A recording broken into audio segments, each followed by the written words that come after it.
Welcome to the Christian Readers Podcast, where you can escape into fiction without sacrificing your values. I'm your host, Colleen Mitchell, author of the Chronicles of Talam. Today, I'm going to share my reader journey and testimony so that it makes a little bit more sense why I started a podcast for Christian readers. I have always loved to read, and as a kid, I also loved to write. I still love both, but it's important to know that I have been a reader and a writer my whole life. I was raised in a Christian home, went to a private elementary and high schools, and I loved going to the library.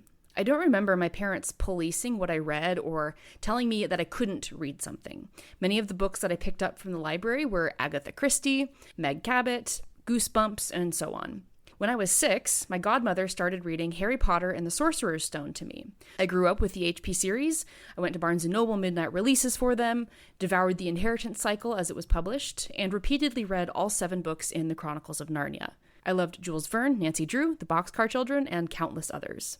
But during high school, something interesting happened. I gave in to peer pressure to read the entire Twilight series. A so-called friend gave me the silent treatment until I agreed to read them, and I don't even remember who this person was now. But I did. From Twilight to Breaking Dawn, I read them, and I thought they were stupid. I know there's Twihards out there who love, live, and breathe Twilight, but I was not one of them. But what I'd done was set myself up with a precedent, giving in to peer pressure to read what was popular, or what someone else wanted me to read, despite my complete lack of interest in the series until that point. And we'll come back to this.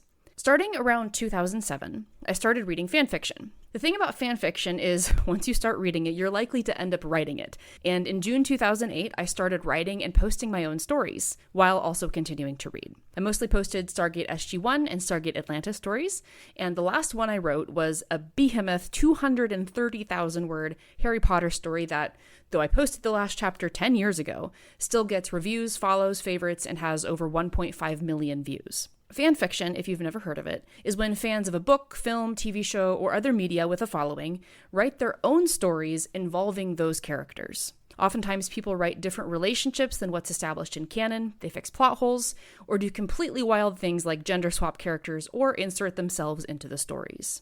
All that to say, in general, the fanfiction crowd can be a kind of a weird bunch, and when you're surrounded by a weird bunch of people, your view of what's normal is at risk of skewing.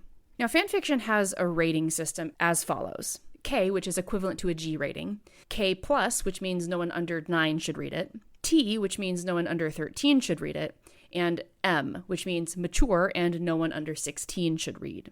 Fanfiction.net in particular claims that they do not accept explicit content. However, I can say from personal experience reading many stories that they absolutely do accept explicit content. Nobody polices the stories, and the M category has, in all of my time reading fanfiction, been where all the sexual content lives. I say all that to say that reading fanfiction desensitized me to spice from a young age, and it wasn't until much later during my walk with Christ that he pulled me out of it. I never personally wrote anything spicy or M-rated because I just was never comfortable putting scenes like that into words. And I think even back then that was the Holy Spirit convicting me. And the fact that I never wrote it made it much easier down the line to stop watching and reading inappropriate content.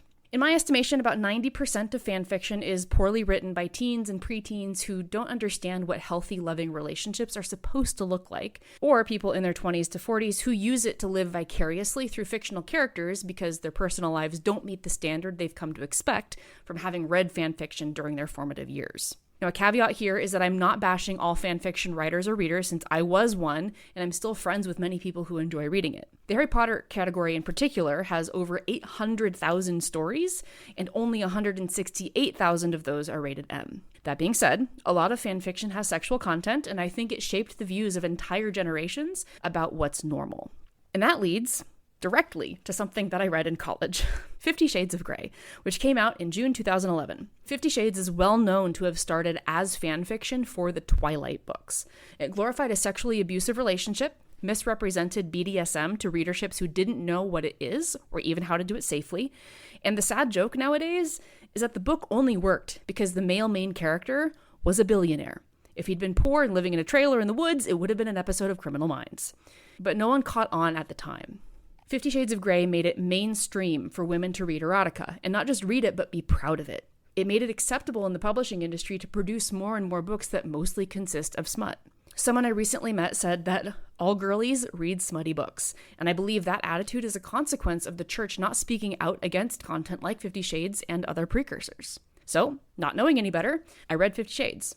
And then I read all of the released Game of Thrones books, which is a grim, dark series full of violence, gore, and sexual content. I justified reading both because they were popular. Everyone was talking about them, and it wasn't like I was watching them on film, you know? It was easier to skim past the uncomfortable parts while reading. But then they made 50 Shades into a movie. They turned Game of Thrones into an HBO TV series. So while I didn't watch the 50 Shades movies, I did watch Game of Thrones, and boy did that make me uncomfortable. Many episodes in the first season show full frontal nudity and graphic violence, but I didn't listen to that discomfort. I watched the entire series. I'd never watch it again, and would never recommend anyone else watch it. I tried to watch the Witcher series when it first came out, but I couldn't make it past the first episode or two because of the gratuitous violence and the sexual content. What I didn't know at the time, but what's now obvious to me, is that the Lord was convicting me in the realm of what I watched as a precursor to convict me about what I read. Over time, I gave up watching R-rated movies and TV shows. I can't handle them anymore. The Lord took that desensitization from reading fan fiction and reversed it. So once I stopped watching that content, I started having a harder time reading spice. I got more and more uncomfortable with the M-rated fanfics, and then I ended up stopping reading fanfiction altogether. There are some moments when I'll go to see what's new or what's popular on fanfiction, but ultimately, I've just lost interest in reading that type of content anymore, whether it's M-rated or not. And then came Fourth Wing. Now, if you've not heard of Fourth Wing, it's the first book in Rebecca Yaros's Empyrean series, marketed as a new adult romantasy. Now, new adult is a relatively new reading category that fits in between young adult, and it's so new that most readers likely don't know that it exists and will try to fit a book like Fourth Wing into the young adult section when it really should be more in the adult section. Romantasy means it is a blend of romance and fantasy with a heavier focus on the romance part over the fantasy part. Fourth Wing in particular is 4 or 5 chili peppers on the rating system we went over in episode 2. It also reads more like a YA book, which means that the young adult audience is at risk of wanting to read it, because it is so popular, and then be exposed to content they really should not be exposed to. Reading Fourth Wing was totally my fault. I did it because friends were reading it, friends said it was good, and I went into it knowing it was spicy. Knowing this, I skimmed past as many of the spicy scenes as I could, but I still came out of the experience feeling dirty. I had almost the same experience with reading A Court of Thorns and Roses, the first book in the ACOTAR series, which is also a romantasy with spicy scenes. So I skipped past the spicy scenes, or skimmed past them, but skimming past still means that your brain picks up on those things. Reading ACOTAR was the last time I read anything spicy, and that was in February of 2024, so honestly not that long ago.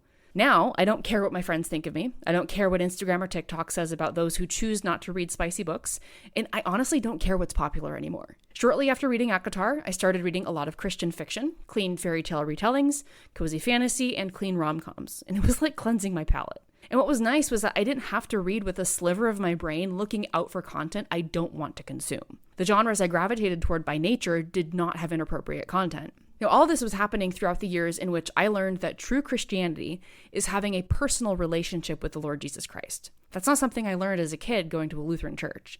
All while Jesus was drawing me to him through reading the Bible on my own, multiple times now, through making me aware of how prophecy is now unfolding in the world around us, and through YouTube creators and ministries that taught the importance of taking the Bible seriously, Jesus was also showing me that treating your body like God's temple is not just in what you eat or in how much you exercise. It's also in what we watch. It's in what we read, what we listen to, and who we hang out with. He showed me that 2 things I love dearly in this life, writing and reading, have dark underbellies, and that I have to be careful with both in order to be God-honoring. I have to look carefully at book descriptions, reviews, genres, tropes, and more to keep this temple pure. And that's not to say I do it perfectly. I'm human. Nothing and no one is perfect except for Jesus Christ. But being in close relationship with Jesus makes it way easier to DNF books that grate against my values. It makes it way easier to discern when a book or a movie or a TV show isn't appropriate. And it makes it way easier to say no to the peer pressure to read a book or a genre that's popular. My journey from reading spicy fiction to saying no to the very same is only because of Jesus. And it's made me way more excited to find and read books that are God-honoring regardless of genre. And that is what this podcast is for. So if you're a Christian with a book recommendation, there's a link in the description to text me, and I would love to hear it. Thanks for listening to today's episode. If this resonated with you, please share it with your friends so they can find something new to read. God bless, and until next time, goodbye.